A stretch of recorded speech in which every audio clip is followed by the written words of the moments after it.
This is the DreamItAlive show. I'm your host, Ash Kumra. Today's guest is an amazing individual. She is doing awesome things in social entrepreneurship, and I think it's really important that we all, recognize some of the great things that social entrepreneurships are doing. I kind of feel like it's the theme of the hour for us right now, and social entrepreneurship is definitely changing the way the world is seeing things and manifesting things, and it's really interesting kind of how social entrepreneurship is also teaching us about what it takes to succeed and all those things. So it's a real pleasure to have Shiza Shahid and really just get into the conversation. So Shiza, how you doing? Hi, I'm doing great. Thank you for having me. No, we're so honored. And please, pardon me if I didn't say your name right. How do you pronunciate your name properly? I want to make sure I do that. I pronounce it Shiza Shahid. Shiza but Shahid. People get confused and make up all sorts of pronunciations, so don't worry about it. Okay, cool. Well, first off, the first question I wanted to know is, tell us about your life journey. Really curious the life that you've had, because social entrepreneurs and people that are doing socially good things have had unique experiences in their life that have probably caused them to become that individual. So I'm sure you're no different. So tell us a little about your upbringing and how you got to where you are right now. Sure. Well, I grew up in Pakistan, and I grew up there at a time that was turbulent and politicized. I was growing up in the capital city in the post 9/11 world, so a lot of rising violence inside the country. There was a military dictatorship at the time. And really, even before that, and even today, Pakistan had the second highest number of children out of school, was consistently ranked one of the worst places to be born a woman. We were seeing the rise of religious radicalization. And so for me, that was all very troubling. Now, I was growing up in a house that was filled with love and support. My parents, though they came from humble backgrounds, had really prioritized my education, my siblings' education. They treated my brother and my sister and I as equal. They gave us all opportunity. So for me, growing up in this very loving, supportive home, but then seeing outside and knowing that something was amiss, something was going wrong in my society, was probably the initial impetus for me to become a social entrepreneur, to start volunteering, start initiating projects, start creating programs that I hoped could bring change, and that's really where it began. So for the audience's purposes, what do you define social entrepreneurship as? I would say, starting anything that has impact in the social space. So it can be a nonprofit or a for-profit, but it has impact beyond just making money. It's more than a single bottom line. It's also about driving impact in people's lives. And so for me, when I say I've been a social entrepreneur, it includes a lot of nonprofit work, starting programs that engaged girls as advocates, starting the Malala Fund with Malala and her dad. But increasingly, I believe a lot of social entrepreneurship is also taking on a very powerful role in the for-profit space by creating businesses that are sustainable, businesses that care about the impact they're having, and impact investing, because at the end of the day, if we're not aligning our investments with our values, then we're not going to change the world. And so for me, the word is really, are you starting or creating something that has a broader impact on our world? That's awesome. What are some brands or companies or individuals that you feel are kind of leading the charge with social entrepreneurship? Yeah, well, definitely, and I'm biased. But I've loved starting the Malala Fund with Malala and her dad, an incredible team that we've had, and I'm really proud of the impact we've had in the education space. I think, organizations like X Prize that really drive innovation across a range of issues by incentivizing competition, incentivizing innovation, are doing incredible work. I think that a lot of people of my generation are really looking to see how they can create startups that aren't just, replicating the success of big startups that we know, or starting another social network, or, a photography app, but really creating products that are solving wider systemic issues, be they hunger, poverty, employment. And I think that's really exciting to watch. That's awesome. What do you think are some, trends or actually, let me restate this. What are some opportunities you feel in social entrepreneurship that haven't been properly addressed yet? And this could be something you're currently doing, or just something that, a problem or opportunity that like no one is really doing, but, you think it might be solved in the near future. Yeah, I think that we're at a point now where so many social issues that we see are within our reach to solve. When we look at education, for example, we know that there's at least 100 million children who are out of school. But at the end of the day, we have within our reach technologies that can transport knowledge across the world for virtually nothing. And, similarly, we know that there are so many diseases that we could really choose to eradicate if we double down from a resource perspective or from an investment perspective on getting the drugs developed, approved, distributed in a cost-effective way. But they're just not being prioritized. And so I think we're at a unique moment in time because we as a global community have access to information, have access to people across borders through technologies in a way that we've never had before. We have the ability to organize and mobilize millions of people. We have great new developments in science and technology that can really expedite progress on poverty, on hunger, on disease, on education. But it's about creating an impetus for change. It's about uniting various actors so that governments are speaking to innovators, you're speaking to nonprofits, you're speaking to businesses, and you're really getting a concerted effort across various industries to bring change. I think that's where the real issue lies. And also, creating space for impact investments to become the norm. So much of the for good world has been so divided. You either run a business or you run a nonprofit. And, while businesses and nonprofits have their space, it's really, I think, in the intersection across various industries, and by aligning not just our charity money, but our investments, that we can bring change that's exponential. So I actually have two more questions before we get to the audience questions. We actually have 6 questions right now, and they're really good. I could say that right now. What is impact investing? I keep hearing that trend more and more. And how is that different than traditional investing in a cause that's doing good for the world? Well, impact investing is really around aligning investment dollars to causes that have a social benefit. And it takes many, many different forms, whether it's, again, broadly defined, and I'm a fan of defining things broadly so that everyone can participate.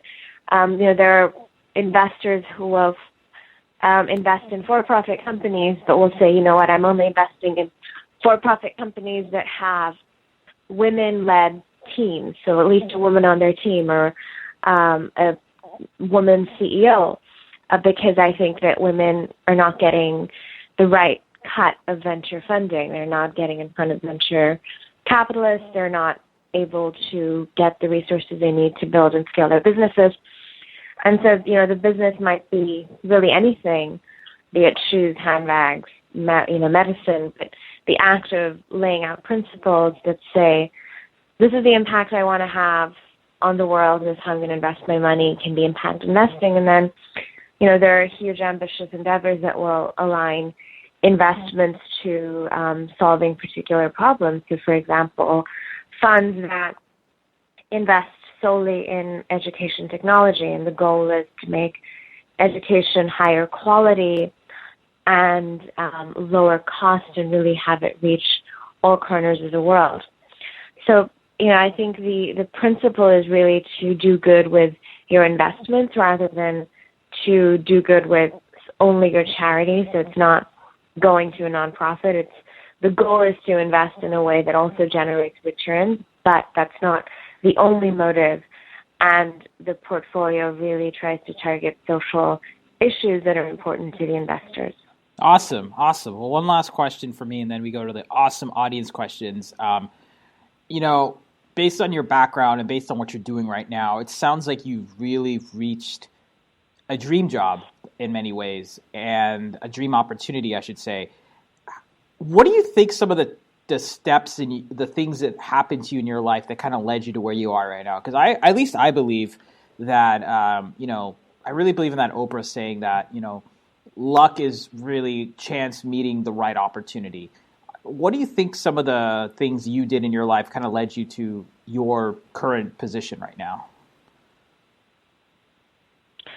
I think it was, I think you have to do what you care about. A lot of people will say, I want to do something big, I want to bring big change, what do I do? What did you do to get here? And I always say, I just did what I cared about. I saw things that I wanted to change.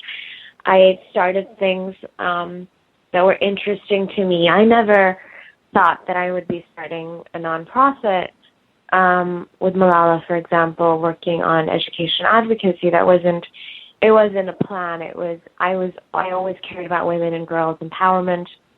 I was starting things starting age 13, 14 that I thought would have an impact, and they would be as small as, a volunteer group that was helping to connect and mentor young women, or a protest against something that I thought was unjust in the political system. And I just kept doing these things, finding great people, connecting them, supporting them, learning from them. And at the time when I decided to start the Malala Fund with Malala and her father, I was actually off at McKinsey & Company as a business analyst in the Middle East, and she was attacked, and I sort of responded to my heart and said, okay, I want to help create something big and meaningful. But it's, when it comes to really big things, it's difficult to plan them. And I think if you look at most people who've created things that are large and significant, they started off with something small that nobody knew about, and they took many turns and pivoted many times and failed and were unknown for a long time. And at some point, maybe the stars aligned and they became well-known, or their initiative became very large. But we all have to live with the realization that that doesn't always happen. So we have to really love what we're doing, because the only thing that's guaranteed is the work we're choosing to do. It's not the fame, it's not the money, it's not the visibility. And so really just being passionate about what you love and keeping at it, and being open to pivoting, innovating, changing, and learning from your failures. Awesome. Well, I really appreciate you sharing that, and I know that answer seemed to have come from the heart, so thank you for that. One of our questions is actually from Sharon, and Sharon asked, hey, Shiza, I read your thing in Forbes. It really seems like you are a master of leveraging PR and branding to help drive awareness for Malala Fund. My question is, as someone who's early in the entrepreneurship space, how can I use PR and marketing to better promote my brand?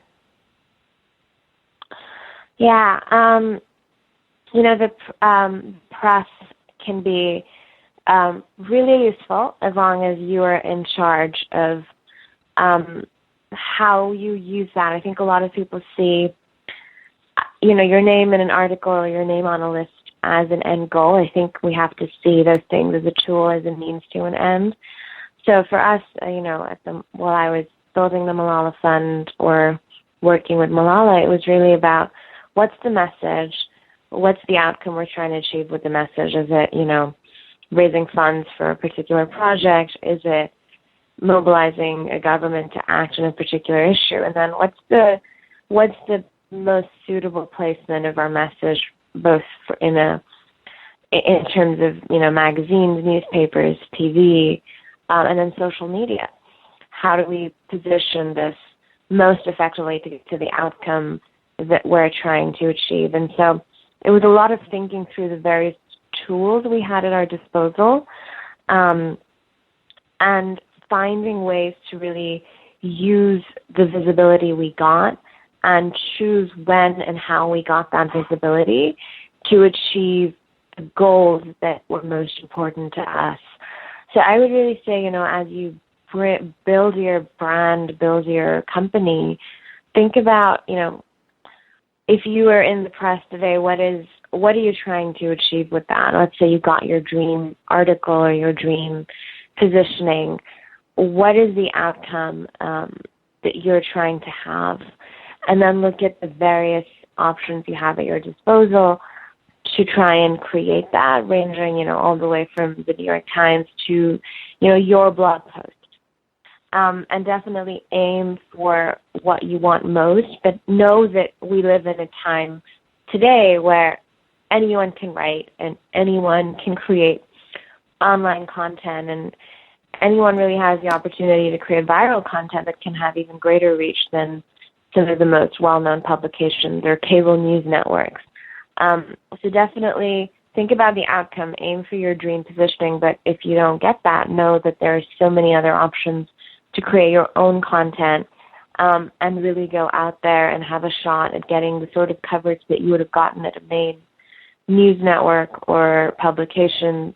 Even if you weren't able to get that placement, that's still within your reach.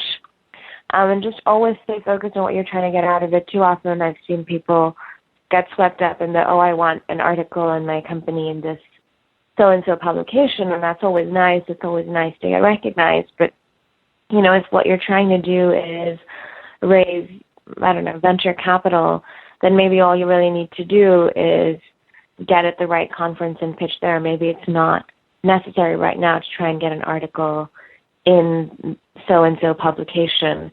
So really just being sure of what the end goal is. I love that. You're basically advocating that you got to be work smart, not work hard. Do the things in the present moment that can really benefit your business. Like if you're going for funding right now, it makes more sense to go to some pitch event or some venture conference that is in line with your industry versus trying to get on Forbes, right? Right, exactly. Nice. I love that. Well, Mike has a question. I'm an angel investor, and I'm reading more and more about how women-led businesses or women co-founded businesses are a big opportunity for investors like myself. I'm just curious to hear your thoughts on, what do you feel when you hear about women-focused funds or women-focused businesses needing more capital? What are your thoughts? That's what Mike asked. He's an angel investor. Yeah, I think that there's a huge opportunity to invest in women-led businesses. Looking at venture capital today, only about 3% of major venture deals are going to companies that are led by women CEOs. So there's it's really important to look at this both from a moral standpoint. Are we really giving women really getting the right opportunities, but also from an opportunity standpoint, an economic opportunity. There's clearly an untapped market opportunity for women entrepreneurs who are starting businesses, who could be starting businesses, but are not getting access to the right capital, the right funding. And this is something that I'm personally very passionate about. Now, of course, a lot of venture capital firms, the majority of them don't have female venture partners. So studies show that a lack of the venture female partners means that women entrepreneurs are a lot less likely to come forward to try and get funding. On the other hand, venture capital is famously based on a lot of pattern recognition. So investing in entrepreneurs that VCs recognize as the prototype for a successful entrepreneur. And, very often that could mean missing out on the characteristics that make a lot of women entrepreneurs successful. So I think there's a huge opportunity to really start looking for supporting, mentoring women-led startups and women-led businesses, both as angels, as in venture capital firms, and increasing the number of women partners who are driving that funding. That's awesome.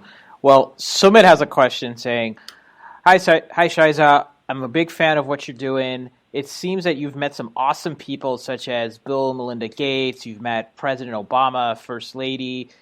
What are some of the traits you've learned from some of these uber successful and leadership figures?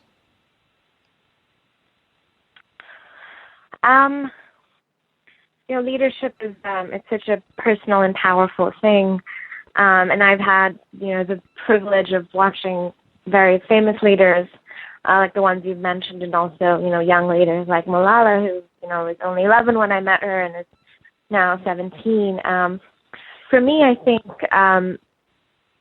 some of the most inspiring leaders I've met, I have shared a quality of being deeply humble, and I really appreciate that. I know that the time and patience it takes to be humble when you are so busy, when you have so much power, is not an easy thing to accomplish. And over and again, when I see that, it's one of the things that strikes me first in someone who's very famous and someone who's very wealthy or well-known, them really just being able to be down to earth and patient and a good listener and humble. Also, I think the ability to really focus on your unique mission. I think very often when people become larger than life, whether it's in business or in social impact, there's a desire to do everything, to fix everything, to change everything. And really saying, I'm one person, even if I am in this position of power, what are the issues that I can most affect, that I can really focus on and hold myself accountable? Because if I'm looking at 30 issues, I could pretty much have no impact, talk about all of them, but not really be held accountable. But if I say, I really want to eradicate polio by X date, or, vaccinate X million people in X country against Y disease, you can really hold yourself accountable. And so some of the most effective leaders that I've seen really choose, whether it's with their philanthropy or their leadership or their, day job, what are the issues they're going to affect, and put in place metrics, systems to measure the progress that they're making, so that they're sure that what they're doing is actually having impact. So often when you're in a position of power, it's, a lot of people will tell you you're doing great things. So you really have to make sure that you and those closest to you are holding you accountable. That's awesome. Well, last question is this from Seema. She said, hey, I'm a really big fan of all the great things that you're doing, and I read that Forbes article and I was really inspired. I'm just curious, it's someone like you who's achieved so many things at such a young age. What is next for you? I've always been very passionate about women entrepreneurs. And this is something that I realize more as I look back at my life. When I was 13, it was probably not something I recognized. But looking back at my life over and again, the central theme, the driving factor seems to be finding really exciting, passionate, hungry women entrepreneurs and helping them achieve big things, build companies, build startups, advocate for their rights. That's why I was attracted to Malala when she was young, and her father. That's why I've done many of the things that I've done. And I think there is so much opportunity to amplify, empower women across the world who are doing great things in the for-profit space, in the nonprofit space, in the social impact space, and to create more powerful women leadership. And so that's something that I'm incredibly passionate about, increasingly passionate about, and looking to find more ways to broaden my impact to help women entrepreneurs globally, and especially in Pakistan, where I come from. That's awesome. Well, On that note, thank you so much for doing what you're doing. It's truly a pleasure to have done this interview with you. With DreamItAlive.com, we always want to honor and feature the dreamers and people that are changing the world so that they can inspire us to live to our highest potential. And you're definitely someone who we are going to be supporting. And I know for a fact that after this interview is done, it's published live and online for people to hear outside. It's going to inspire others afterwards. So thank you again for what you're doing. Thank you for having me, and thank you for the great work you do with the show. Thanks. Bye-bye. Bye.